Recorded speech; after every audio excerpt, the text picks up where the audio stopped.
Gente, só recapitulando na aula passada, né? Na aula passada, nós começamos a estudar a questão do direito societário. Nós vimos que o direito comercial, né, que é denominado o direito empresarial, ele teve três fases, né? Vocês lembram quais eram as três fases? Qual foi a primeira fase? Lembra lá? Deixa eu só botar aqui no lugar onde tenha espaço. Pronto, aqui dá para colocar. Primeira fase, vamos lá, ver se vocês lembram. Ver se você estava prestando atenção mesmo na aula. A primeira fase do direito comercial, qual foi? Vocês lembram? Surgiu quando? Hein?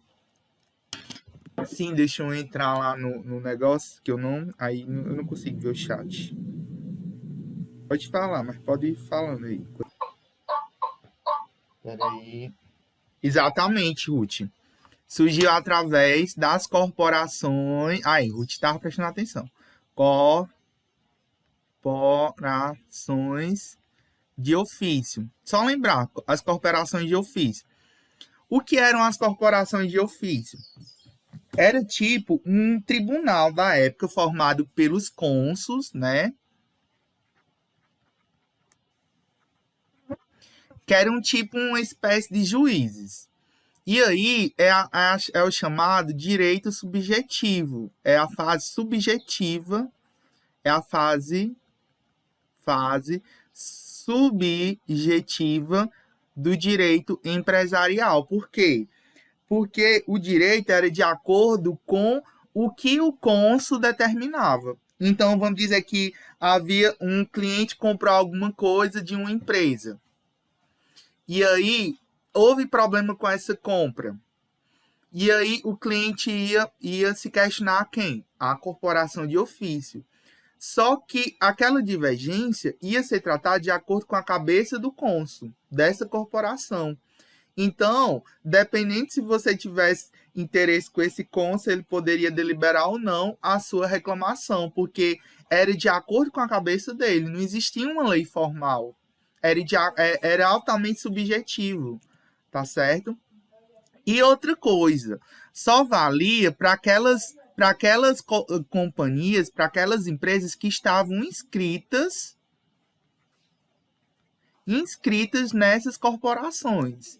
Isso significa dizer que o direito só era aplicado para aquelas companhias que eram inscritas na corporação. Se você tivesse problema de compra com qualquer empresa que não estivesse inscrita nessa corporação, você ia ficar a ver navios, né? Eu acho que é a palavra mais apropriada, né? A ver navios, né? Que aquela época o comércio era praticamente marítimo, né? É como se... eu acho que essa expressão surgiu dessa época mesmo, a ver navios, porque se aquela empresa que você tivesse problema não fosse inscrito nessa corporação de ofício. E se você não tivesse certas amizades, né? Aí as amizades você coloca entre aspas, porque você tinha que ter amizade mesmo, ou pagar alguma coisa, né? Para os cônsules, para eles deliberar, porque era de acordo com ele. E aí, aí, depois dessa fase, surge a segunda fase do direito comercial. Essa fase foi a chamada fase objetiva. E ela surgiu a partir de quê? Quem lembra? Das revoltas populares por causa da opressão aos trabalhadores. Exatamente. Aí, essas revoltas populares fizeram com que surgisse a Revolução Francesa, e com a Revolução Francesa foi criada uma lei. Que lei foi essa? Que foi responsável por delimitar a segunda fase do direito comercial. A lei... Quem lembra? A Jéssica colocou aí. A lei Le Chapelier. Essa foi a primeira legislação, né? Ela foi instituída pela Revolução Francesa né, pelo código, ela também é chamada de Código Napoleônico. Napoleônico. Ou Código Comercial Francês, tanto faz. Tanto faz você dizer Le Chapelier, como Código Napoleônico, como Código Comercial Francês. Ela é uma lei propriamente dita, e como a gente tem uma lei, a gente pode julgar de forma objetiva. Ó, conforme na lei tal, você fez tal regra, né? Você descumpriu tal regra. Então você vai ser punido por isso. Ou você tem que cumprir isso porque está de inconformidade com a lei. Só que mesmo tendo essa lei, a lei napoleônica, né? A lei Le Chapelier, ainda tinha algumas atividades comerciais que ainda não estavam compreendidas nessa lei. E por essas atividades não estarem compreendidas, foi necessitar estabelecer outra lei. E essa. Oi, Ian, pode falar. Então, a lei Le Chapelier, o que acontece? Ela não incluía todas as atividades econômicas. Tinha atividades que ainda estavam fora dessa lei. Então, foi necessário mudar essa lei Le Chapelier e reformular outra lei. Só que essa lei ela não foi feita na França, ela foi feita na Itália. E com isso, inaugura-se a terceira fase do direito comercial. E ela surge a partir da promulgação de que lei? Quem lembra?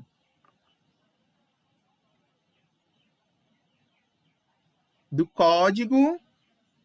Sim, Jéssica, é da teoria da empresa que surgiu a partir do Código Comercial Italiano.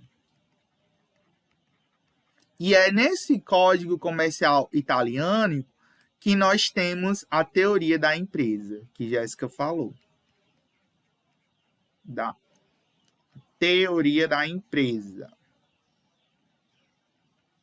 E aí, nessa teoria da empresa, não é... Porque, assim, a Lei Le Chapelier, ela só regulamentava o que era chamado de atos do comércio,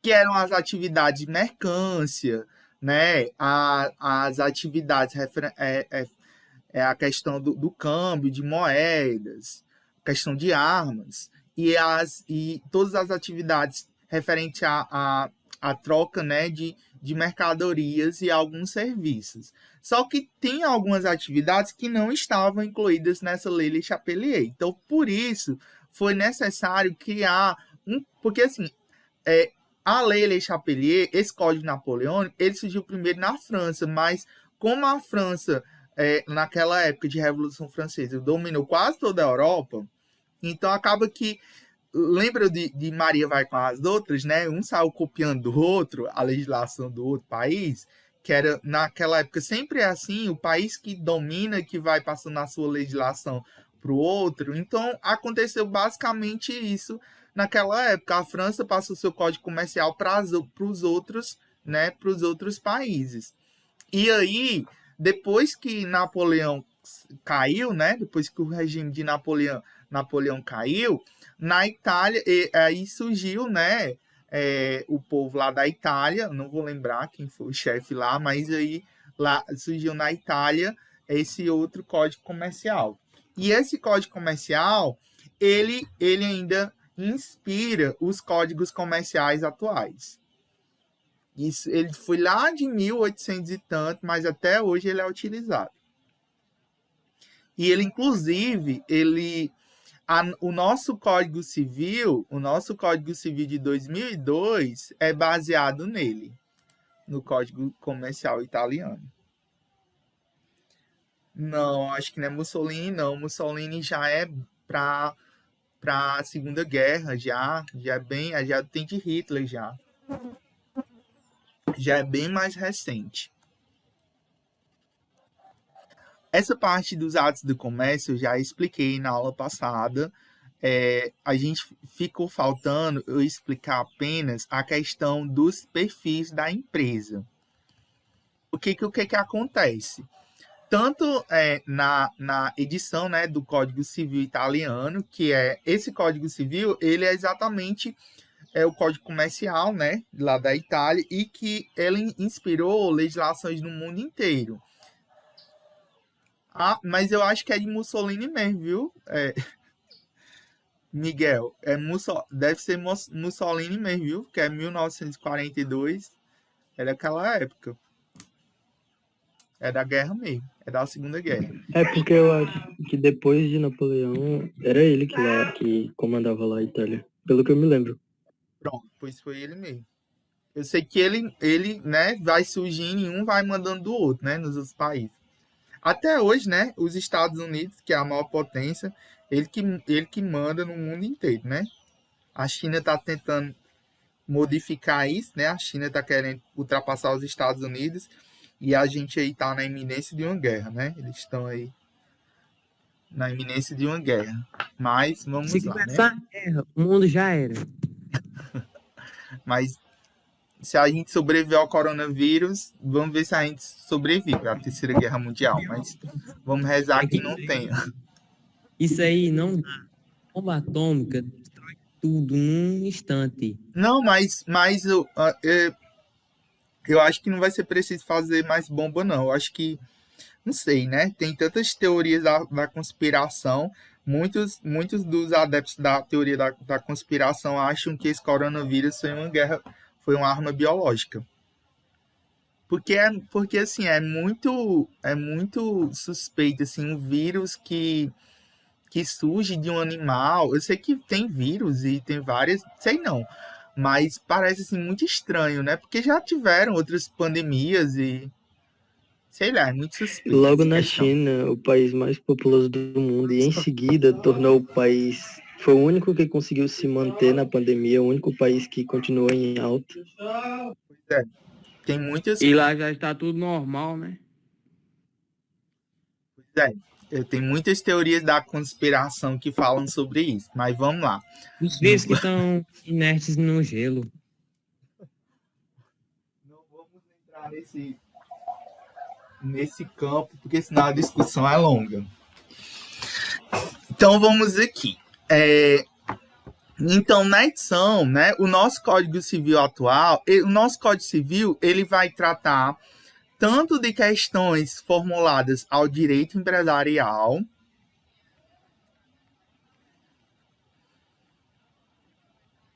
muito do direito empresarial está inscrito no Código Civil de 2002, é o Código Civil mais recente, e trata também sobre direitos individuais.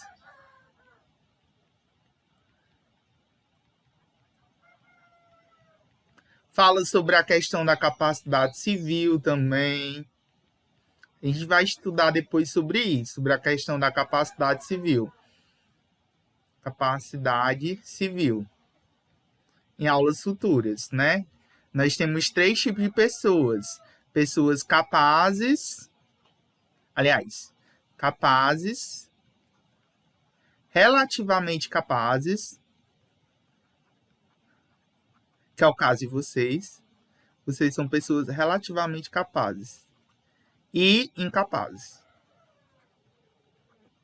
Tá certo? A gente vai estudar isso aqui depois, questão da capacidade civil.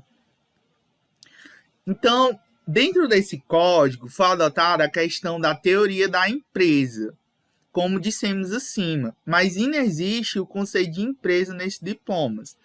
Na Itália, a melhor explicação é de Alberto Aschini, com sua teoria poliédrica da empresa, que definiu a empresa a partir de 4 perfis: o subjetivo, o funcional, o objetivo e o corporativo.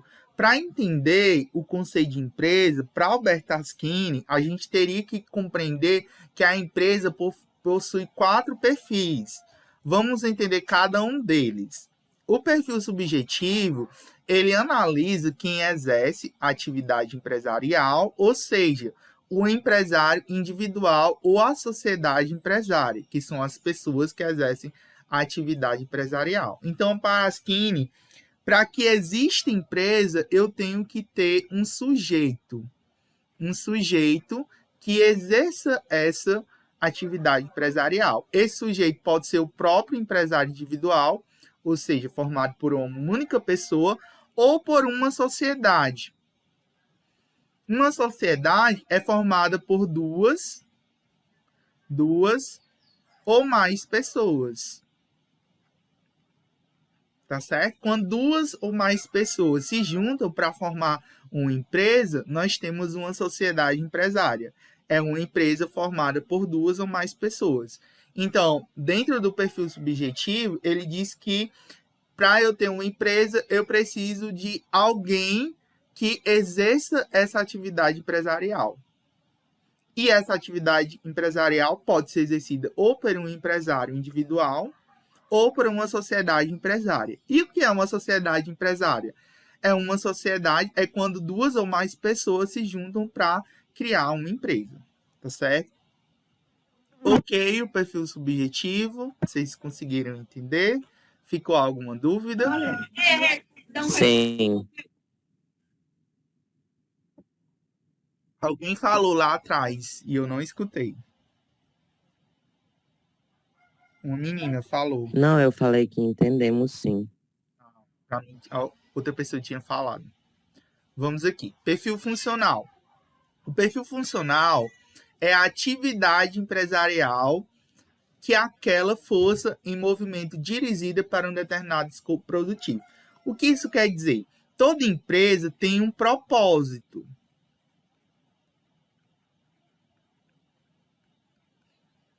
O que é esse propósito? Ela vem justamente para produzir ou produtos ou serviços.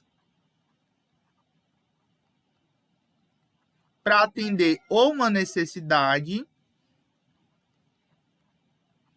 ou um desejo da sociedade. A empresa, ela só existe se as pessoas precisam dela, precisam dos produtos ou serviços dela. Se você vende algo que ninguém quer comprar, com certeza essa empresa tende à falência. Por exemplo, vamos dizer que eu tenho uma loja que venda aparelho de DVD, ou uma videolocadora, por exemplo. Videolocadora. Quem é que aluga filme hoje em dia? Vocês já pensaram nisso, como as coisas evoluíram? Antigamente, eu digo antigamente assim, não tá com tanto tempo não. Acho que uns 5, 6, 7 anos. Acho que todo mundo alugava ainda DVD, né? Quem é que aluga DVD hoje em dia? Ninguém, né? Baixa da internet, assiste Netflix. Foram empresas que morreram. Por quê? Porque o propósito dela morreu. O perfil funcional dela morreu. As pessoas não precisam mais do serviço e dos produtos dessa empresa. Então, quando esse perfil morre, a empresa tende a morrer. Pois eu alugava muito. Eu sou do tempo de videolocadora, mas eu sou um pouquinho velhinho já. Vocês já são da idade da Netflix. Eu não sou do tempo de videolocadora. Eu já assisti, Pedro. Perfil objetivo é o conjunto de bens necessários para o exercício da atividade empresarial, denominado azienda. O que é isso? No perfil subjetivo, eu preciso de bens, né? Eu preciso de bens, eu preciso de um espaço, ou seja, eu preciso de um espaço físico, pelo menos um espaço físico para funcionar, e eu preciso de bens necessários para que a empresa funcione. Mesmo as empresas online, ela tem uma sede fixa, onde ficam os servidores da empresa, onde fica, né, aquelas pessoas para atender, né, o público que compra online. Todas as empresas têm uma sede fixa. O Google, por exemplo, que é uma gigante da internet, o Google tem uma sede, né? Fica lá no Vale do Silício. Inclusive, eu até recomendo que vocês estudarem. Bastante interessante. E tem, né, data centers espalhados pelo mundo inteiro, né? Que vão armazenar toda a informação da internet. E o perfil corporativo, o último perfil, é a relação entre empresário e seus funcionários que realizam a atividade. É outro muito importante. As empresas, elas são formadas por pessoas e para pessoas. Todas as empresas são formadas por pessoas. Não existe uma empresa só formada por máquinas. Pelo menos ainda não existe, né? Não foram criadas ainda. Mesmo as empresas como o Google, por exemplo, que são empresas altamente tecnológicas, Google, Facebook, elas precisam de pessoas que controlem essas máquinas, que programem essas máquinas. Então, todas as empresas, elas necessitam de pessoas. E as pessoas, como a gente viu lá na disciplina de noções de administração, quando a gente estudou lá aquelas teorias, né? Teoria das relações humanas, não sei se vocês estão lembrados, teoria das relações humanas, teoria comportamental. O que essas teorias diziam sobre o tratamento com as pessoas? Que quando os funcionários eram bem tratados, quando os funcionários eram valorizados, o que acontecia com a produção? A produção tendia a aumentar. Então, o saber gerir pessoas é essencial em qualquer empresa, porque se o funcionário, se o empresário, ele não trata bem os seus funcionários, não trata bem as pessoas, elas não vão conseguir produzir de uma forma, né, esperada. Aí, esse autor aí, né, o Aldrilho Bugarelli, né, ele, ao explicar a teoria poliédrica, ele exclui o perfil corporativo e explica a empresa pela apenas esses 3 aspectos. O perfil subjetivo seria o empresário, o perfil objetivo seria o estabelecimento e o perfil funcional seria a atividade empresarial. E termina por definir a empresa como sendo uma atividade econômica organizada para a produção e circulação de bens e serviços para o mercado, exercida pelo empresário em caráter profissional através de um complexo de bens. Aí ele diz o seguinte: é em torno da atividade econômica organizada, ou seja, da empresa, que vão gravitar todos os demais conceitos funcionais do direito empresarial, sobretudo os conceitos do empresário. Quem é o empresário? É aquele que exerce profissionalmente a atividade econômica organizada. Isto é, exerce a empresa. Quando ele diz profissionalmente, quer dizer que o empresário é aquele que exerce a sua atividade como uma profissão. Ou seja, se eu constituo uma empresa para vender, por exemplo, vamos dizer que eu venda sorvete, tá certo? A minha profissão é de vendedor, tá certo? Ou a minha profissão é ser empresário, a minha profissão é ser empreendedor. É o meu ato, tá certo, profissional. Ele exerce como uma profissão de subsistência. E de estabelecimento empresarial, complexo de bens usados para o exercício de uma atividade econômica, isto é, o exercício de uma empresa. Oi, Ruth, pode falar. Qual é a diferença entre empreendedor e o empresário? Boa pergunta. Ambos são sinônimos, tá certo? Empreendedor e empresário. Só que o que acontece? O empresário,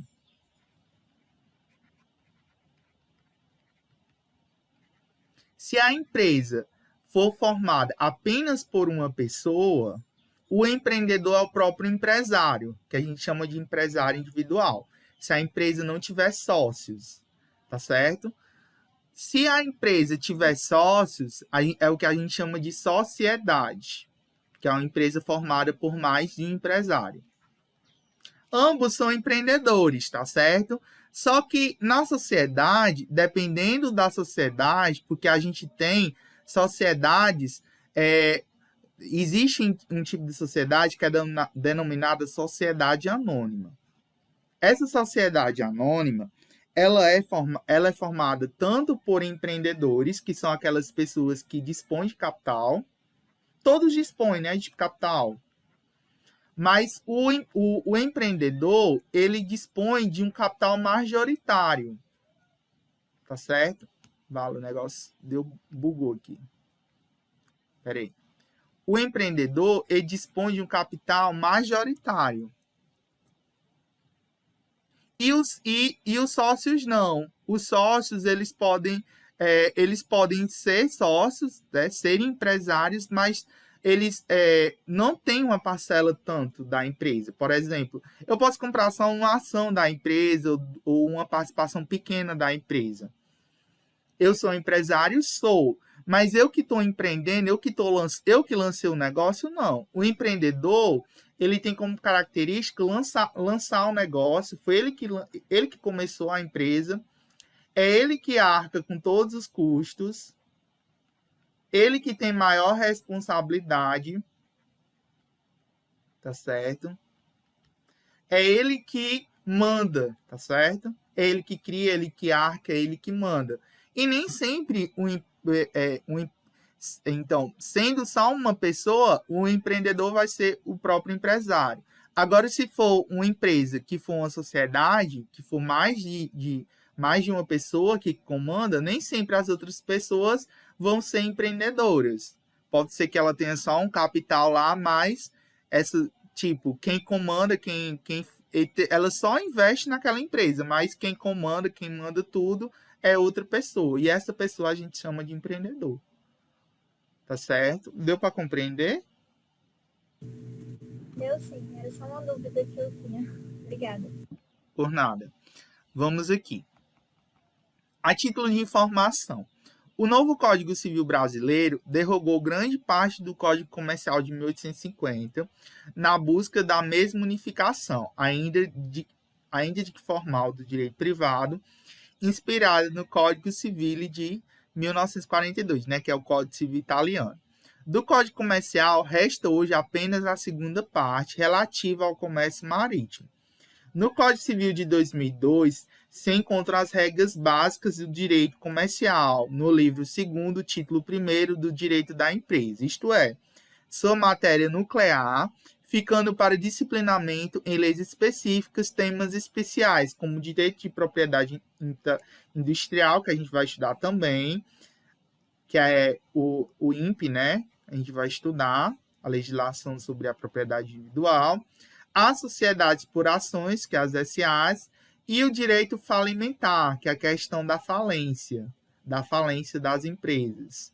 A gente vai ver um pouco, tá certo? Não vai ver tudo porque é uma lei bastante extensa, mas a gente vai ainda ver um pouquinho, tá certo? Como é que funciona. Aí, nós vamos para o conceito de empresário. O conceito de empresário é tirado do artigo 966 do Código Civil, que diz o seguinte, que empresário é aquele que exerce profissionalmente atividade econômica organizada para a produção de bens e serviços. E aí, desse enunciado, se extrai os seguintes caracterizadores do empresário, que consistem em elementos seguintes. O primeiro elemento é a questão do profissionalmente. Ele diz assim, só será empresário aquele que exercer determinada atividade econômica de forma profissional, ou seja, que fizer do exercício daquela atividade a sua profissão habitual. Então, vamos dizer o seguinte, eu abro uma empresa, sei lá, para vender sorvete, mas eu abro essa empresa, mas quem toma de conta dessa empresa não sou eu. Então, você não é empresário. Porque você não exerce aquela atividade. Não é sua profissão. Vamos dizer que eu abro essa sorveteria, mas eu dou aula numa escola particular. Então, sua profissão é ser professor, não é ser dono, não é ser comerciante de sorveteria. Entendeu? Então, só é empresário aquele que exerce profissionalmente, né, que exerce, né, faz exercício daquela atividade como a sua profissão habitual. Ok? Esse primeiro elemento. Elemento 2. Ok. Atividade econômica. O objeto, eu já falei disso várias vezes, né? o objetivo da atividade econômica é o lucro, né? Já falei isso para vocês, falei até hoje na aula. O objetivo de qualquer empresa é o lucro. Mas não é só a ideia do lucro que a atividade econômica remete. Ela indica também que o empresário, sobretudo no intuito lucrativo da atividade, é aquele que assume os riscos técnicos e econômicos da atividade. Então, o que significa? Significa dizer que é o empresário que assume todos os riscos da empresa. Riscos. Se a empresa, por exemplo, se você compra, tem dívidas com fornecedores, tem dívidas de empréstimos, financiamentos da empresa. Então, se você é um empresário individual, por exemplo, se o capital social da empresa não der para pagar suas dívidas, então você vai ter que chegar no seu... Então, lembra que eu falei do princípio da entidade? Eu falei isso na aula hoje, princípio da entidade. Quando se fala de empresário individual,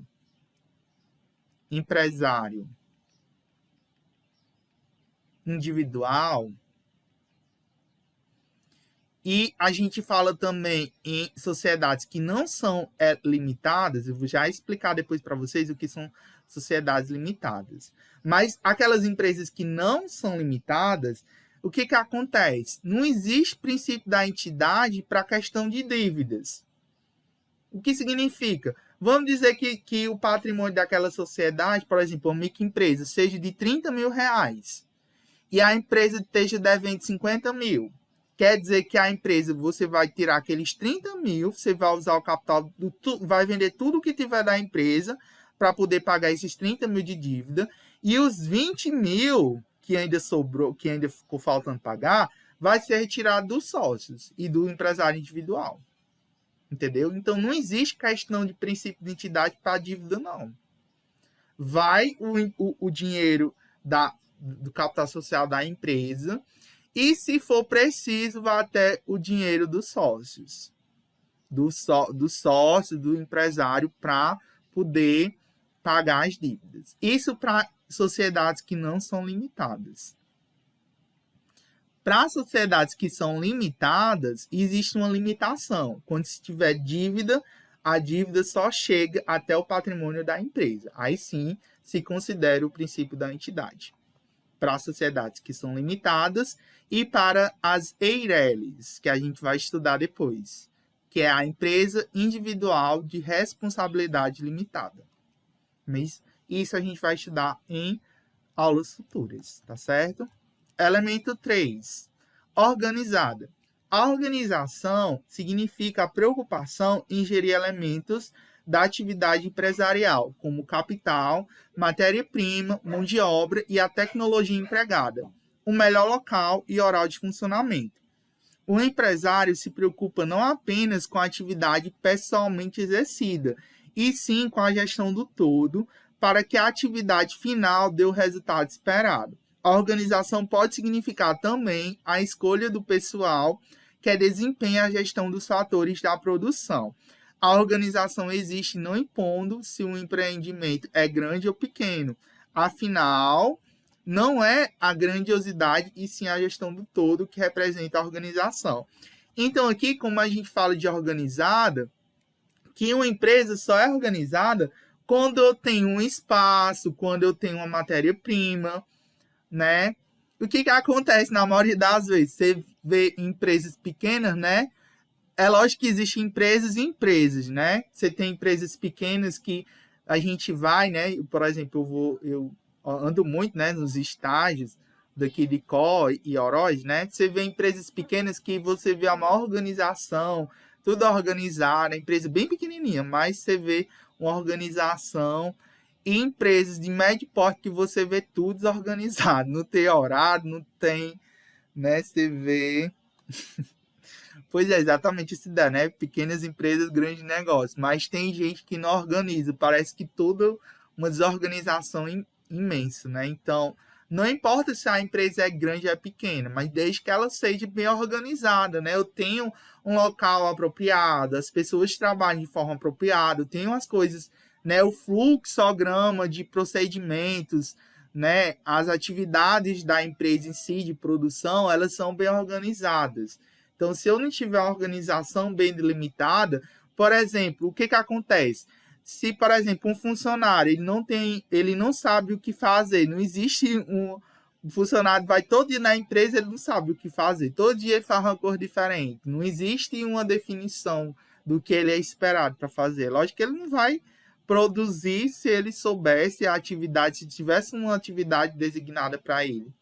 Mesmo que haja rotatividade, isso é comum em empresas, um funcionário fazer várias funções, mas cada funcionário ele tem que ter uma atividade principal para ele exercer. Tá certo? Então, organização é tudo. Quando se fala de empresa, né? Elemento 4. Produção ou circulação de bens ou serviços. Por fim, essa última expressão corrobora com a abrangência da teoria da empresa, já que nenhuma atividade econômica está excluída a priori do âmbito da incidência do direito empresarial. Então, como eu falei, toda empresa ela surge para produzir algo ou para circular bens, né? Ou seja, para revender produtos que são produzidos por outras empresas ou para prestar um serviço. A empresa ela funciona para atender uma necessidade ou um desejo do consumidor, né? Se aquele produto que a empresa vende ou aquele serviço que é prestado, as pessoas não precisam mais, a empresa tende a morrer, a falir. É o caso que eu falei da locadora. Quem é que precisa hoje de alugar DVD? É tanto que você nem vê mais. Lan House, por exemplo. Não sei se você era do tempo da Lan House. Ainda pode ser que exista, né? Aqui no Icó teve uma época que cada esquina que você fosse tinha uma Lan House. Mas hoje, né? Lógico que hoje em dia ninguém pode sair, mas né, tá tudo trancado, né? Com essa questão da pandemia. Mas hoje, quase todo mundo tem acesso à internet. No celular. Quem precisa mais de Lan House? É muito difícil. Então, se as pessoas não precisam mais daquele serviço, provavelmente o que vai acontecer? Aquela empresa vai falir. Tá certo? Então, o empresário é o sujeito da atividade empresarial. E essa atividade empresarial, ela pode ser realizada por... Aí que a gente vai para os exemplos, né, que eu falei. Empresário individual, tá certo? O empresário individual é aquele que exerce, tá certo, sua atividade como pessoa física. Aí isso daqui é bem interessante. O que acontece? A gente vai estudar depois as modalidades societárias. Tá certo? E essas modalidades societárias, elas se dividem basicamente em dois grupos. O empresário individual e as sociedades empresárias. A gente vai estudar basicamente isso. O empresário individual, o interessante dele é que ele é uma pessoa física. O empresário individual, ele é uma pessoa física. Ou seja, uma pessoa com CPF, tá certo? É uma pessoa física, mas que ele tem CNPJ. Ou seja, é uma empresa formada por uma pessoa física que tem CNPJ. Mas não tem personalidade jurídica. Vamos entender isso. Eu só leio. Pelo empresário individual, que exerce sua atividade como pessoa física e assume o risco empresarial, já que não existe um patrimônio de pessoa jurídica e um patrimônio da pessoa física. Um empresário individual não tem personalidade jurídica, ainda que possua CNPJ e que seja registrado, mantendo sua existência como pessoa física. Lembre que eu falei para vocês do princípio da entidade? Já falei bastante desse princípio. Esse princípio que determina a questão da personalidade jurídica.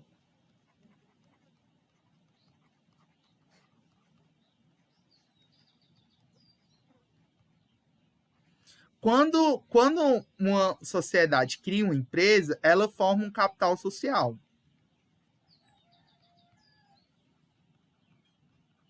E é esse capital social que vai determinar o patrimônio da empresa.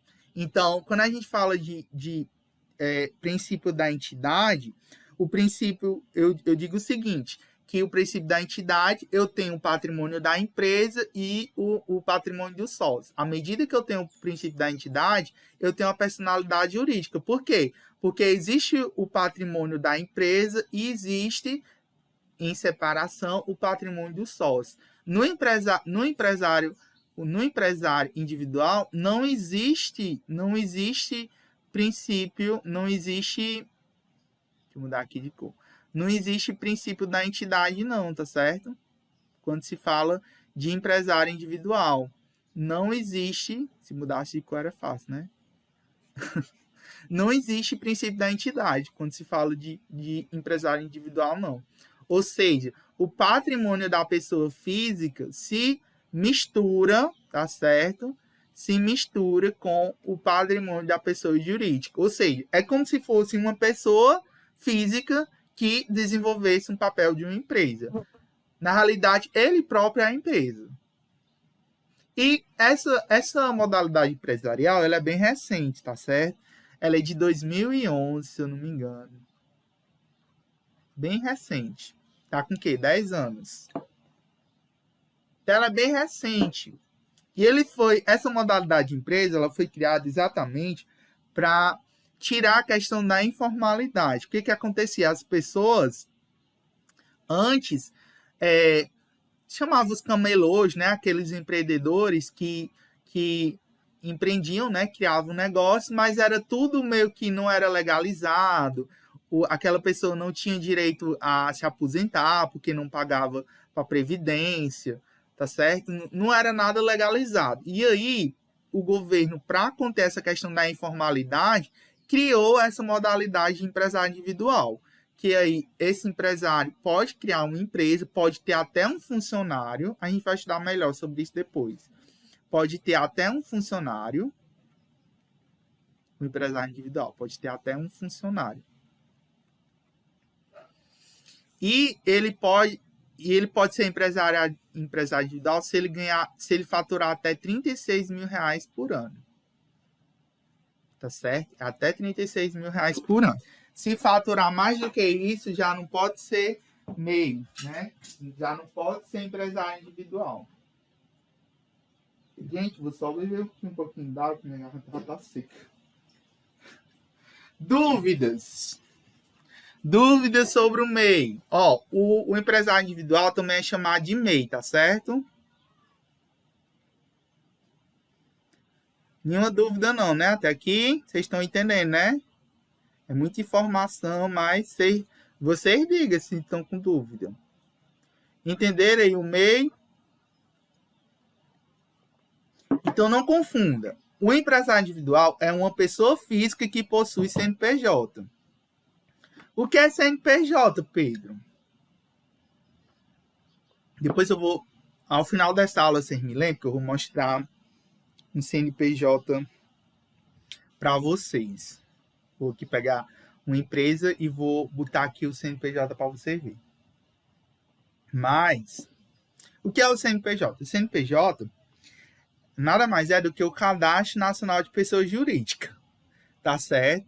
Então, o empresário individual, ele não é uma pessoa jurídica, tá certo? Ele não é considerado pessoa jurídica, mas ele tem CNPJ, tá certo? Então, cuidado aí com as pegadinhas. Ele não é pessoa jurídica, mas tem CNPJ. Engraçado, né? Mas vamos lá. Ok. Vocês estão me ouvindo? Estão aí ainda? Então, né? Sim. Muita teoria, mas vai dar certo. Aí vamos lá. As sociedades empresárias. As sociedades empresárias exercem a atividade empresarial pela contribuição de 2 ou mais pessoas, que foi o que eu falei para vocês, constituindo uma pessoa jurídica. Atente para o fato que nas sociedades empresárias, os sócios podem ser chamados de empresários, pois atente para o fato que nas sociedades empresárias, os sócios não podem ser chamados de empresários. pois a empresária é a sociedade, não sócio. Tá certo? Os sócios serão chamados de sócios, acionistas, cotistas ou investidores. A grande diferença entre o empresário individual e a sociedade empresária é que a sociedade empresária é uma pessoa jurídica, tá certo? É uma pessoa jurídica que tem patrimônio próprio, distinto do patrimônio dos sócios que a integram. Distinto, ou seja, respeita o princípio da entidade. Tá certo? Tem um capital próprio.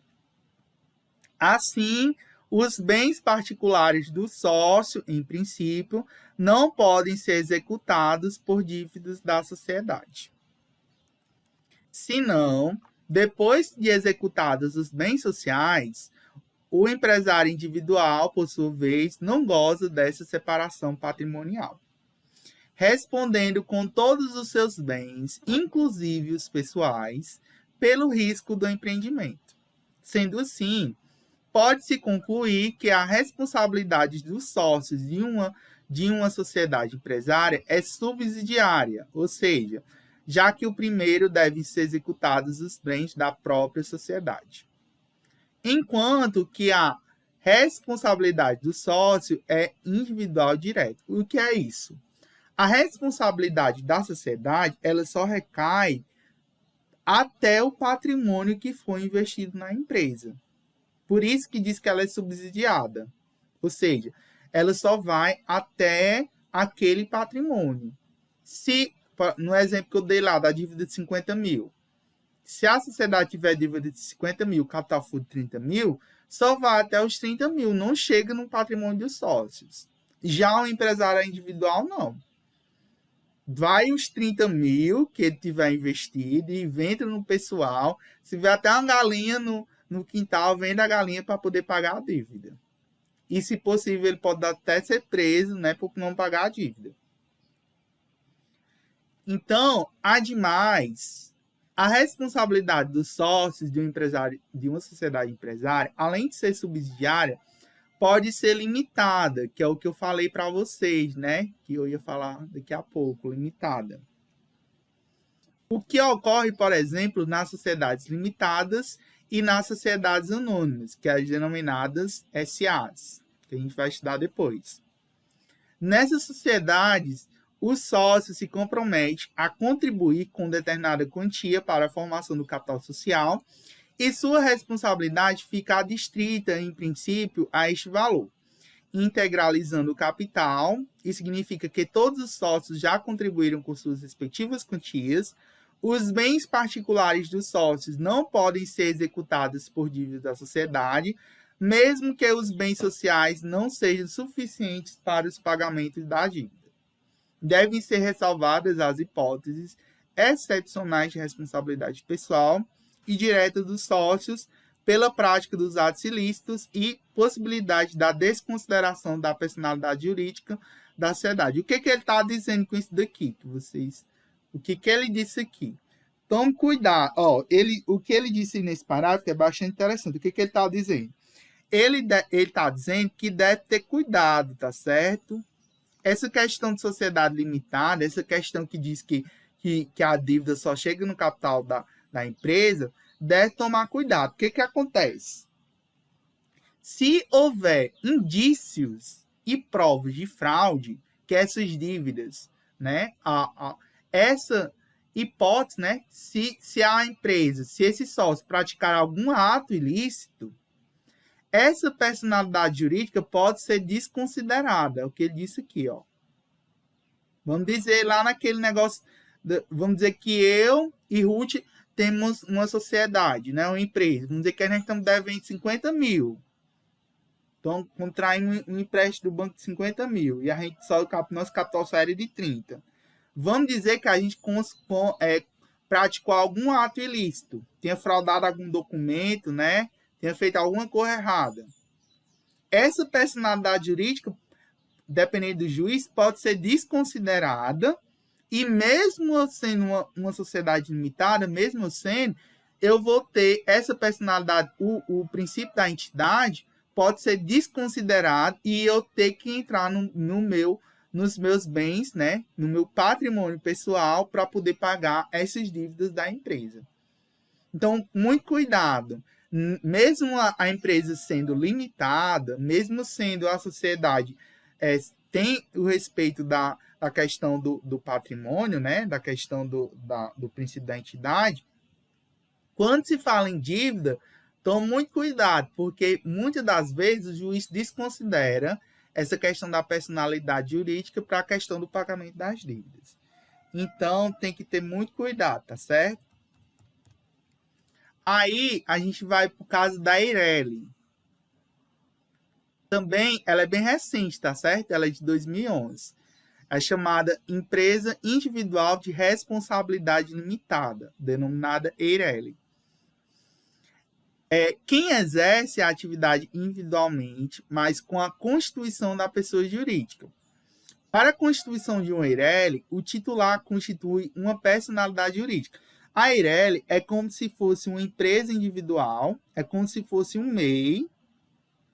A Eireli é como se fosse um MEI, é uma empresa formada por uma única pessoa, mas com personalidade jurídica.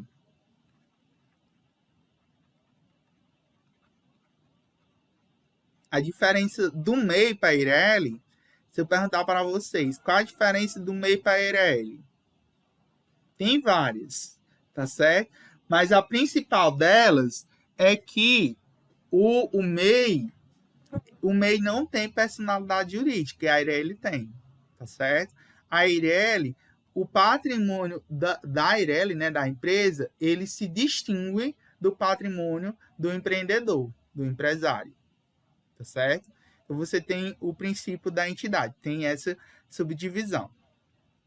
Tá certo? Na Eireli você tem essa subdivisão. Só que, para eu formular um Eireli, aí eu preciso do patrimônio. O patrimônio para a constituição da Eireli é 100 vezes o salário mínimo vigente. Vocês sabem quanto é que está o salário mínimo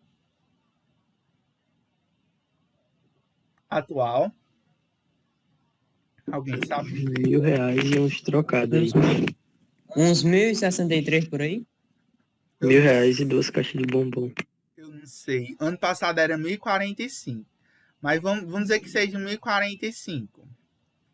Aí, vezes 100 vezes, aumenta aqui 2 zeros. Eu precisaria de R$104.500. Professor, acho que subiu R$15 esse mês. Então, tá 1.060, né? Vamos dizer que fosse 1.060. 1.065. Vamos dizer que seja 1.060. Então, eu precisaria de R$106.000 para a formação de um Eireli. Tá certo? Para formular um Eireli, eu preciso de 100 vezes o salário mínimo vigente. Então, ele diz assim, ó, para a constituição de Eireli, o titular constitui uma personalidade jurídica a partir do registro na junta comercial. É 1.100, né? Alguém colocou. 1.100, desculpa aí. 1.100, né? Então, acrescentando 2 zeros, dá R$110.000. R$110.000 para a formulação de Eireli hoje. Então, para a constituição de um Eireli, o titular constitui uma personalidade jurídica a partir do registro na junta comercial, de acordo com a nova redação do artigo 44 do Código Civil de 2002. Em virtude da constituição dessa personalidade jurídica, haverá um patrimônio do titular da Eireli e outro patrimônio da Eireli, pessoa jurídica, ou seja, existe o princípio da entidade, né? Eu tenho o patrimônio do titular, né? O patrimônio do empregador e o patrimônio da Eireli, ou seja, o patrimônio da empresa. Ou seja, é uma empresa formada por apenas uma única pessoa, mas aqui eu tenho separação dos patrimônios. Eu tenho a questão do princípio da entidade incluído, e com isso, tendo essa questão da personalidade jurídica, aquela questão das dívidas só se recai principalmente até o patrimônio da Eireli. Não chega ao patrimônio do titular dela. Aí vejamos o enunciado do artigo, né, 470 da 5ª jornada do direito civil, né? O artigo 980, a linha A, diz o seguinte: o patrimônio da empresa individual de responsabilidade limitada, né, a EIRELI, responderá pelas dívidas da pessoa jurídica, não se confundindo com o patrimônio da pessoa natural que a constituiu, sem prejuízo da aplicação do Instituto da Desconsideração da Personalidade Jurídica. Outra questão importante é que, para a constituição da EIRELI, é necessário a integralização do capital social, que deverá ser de pelo menos 100 salários mínimos, né? Que foi o que eu falei. Aí, só para terminar, né, o assunto da aula de hoje, porque já tem muito conteúdo, né, para vocês não saírem com a cabeça doida, a gente vai falar só das atividades, nós falamos das atividades empresariais, né? Depois a gente vai estudar mais sobre as sociedades. Eu vou pedir como atividade para que vocês pesquisem sobre os tipos de sociedade. Vou deixar como atividade. Amanhã eu passo, tá certo? Essa atividade. E aí, na próxima aula, a gente comenta sobre elas, tá certo? Vai ficar como atividade para vocês. Amanhã eu passo. E aí, só para terminar, a gente vai falar... A gente falou das atividades empresariais, né, que é o empresário individual, as sociedades empresárias e a EIRELI. Mas aí existem também as atividades que não são consideradas empresariais. E a gente vai entender por quê. Existem agentes econômicos que, a despeito de exercerem atividade econômica, não são considerados empresários pelo legislador. Esses agentes econômicos, indivíduos e sociedades que exercem atividade econômica não empresarial, não são considerados empresários pelo Código Civil. Quem são essas pessoas? Primeiramente, os profissionais intelectuais. Então, de acordo com o artigo 966, parágrafo único do Código Civil de 2002, não se considera empresário quem exerce profissão intelectual ou artística, ainda que com concurso de auxiliares ou colaboradores, salvo se o exercício da profissão constituir elemento de empresa. A atividade exercida por profissionais intelectuais, como, por exemplo, médicos, dentistas, advogado, escritor, artista, tem como fator principal a personalidade. O cliente faz a escolha a partir das características pessoais do profissional. A escolha, portanto, não é traída pela organização, e sim pela confiança gerada pelo profissional.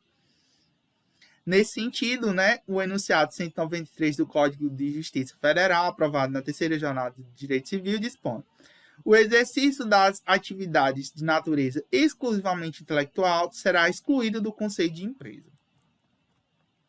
Entretanto, se a atividade do profissional intelectual constituir elemento de empresa, ou seja, quando o prestador do serviço se impessoaliza e os serviços, até então pessoalmente prestados, passarem a serem oferecidos pela organização empresarial, perante a qual se torna um mero organizador de sua atividade, passa a ser empresarial.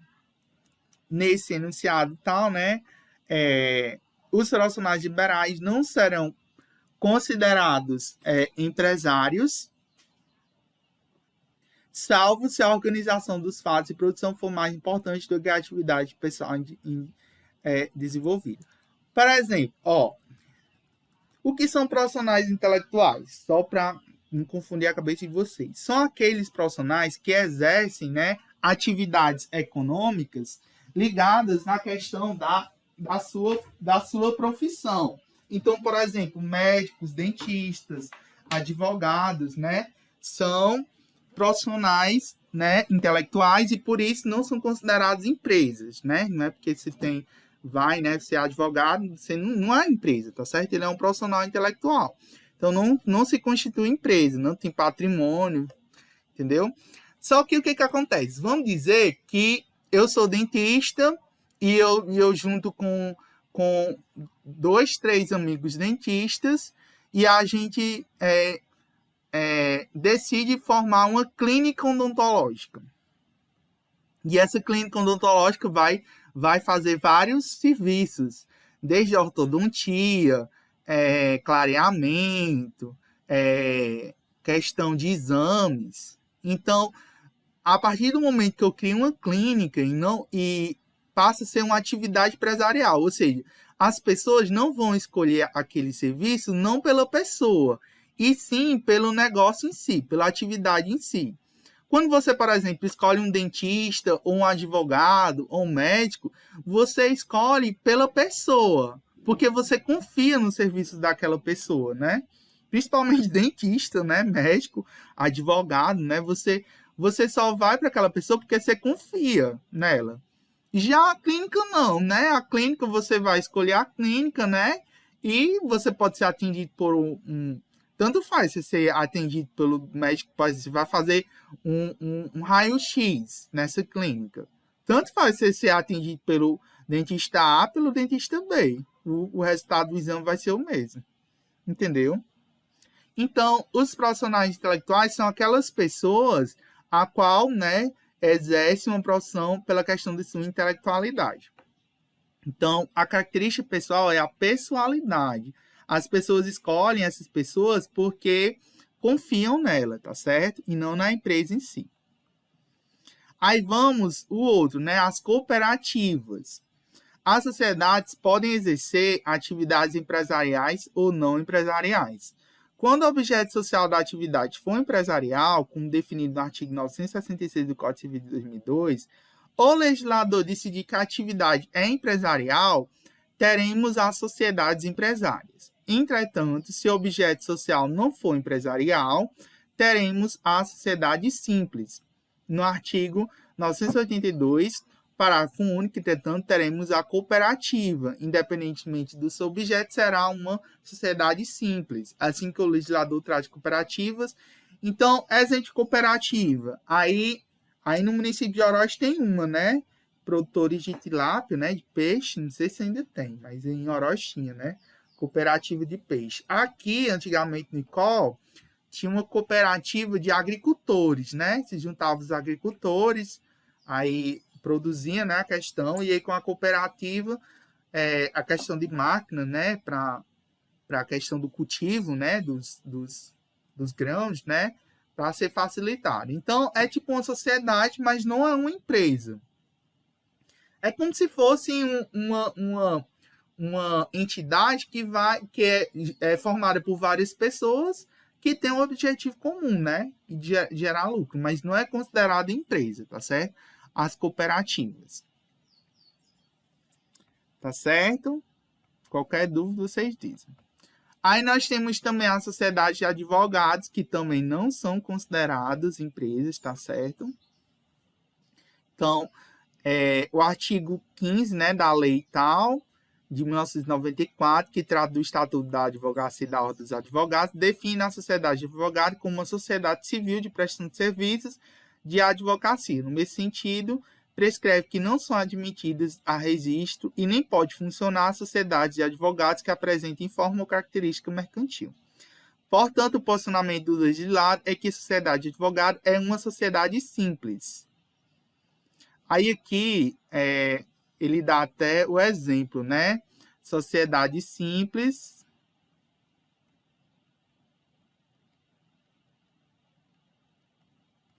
Ele diz até aqui em cima. Ele até dá um conceito, né? Que eu vou pedir para vocês pesquisarem depois. A sociedade simples e a questão das sociedades empresárias.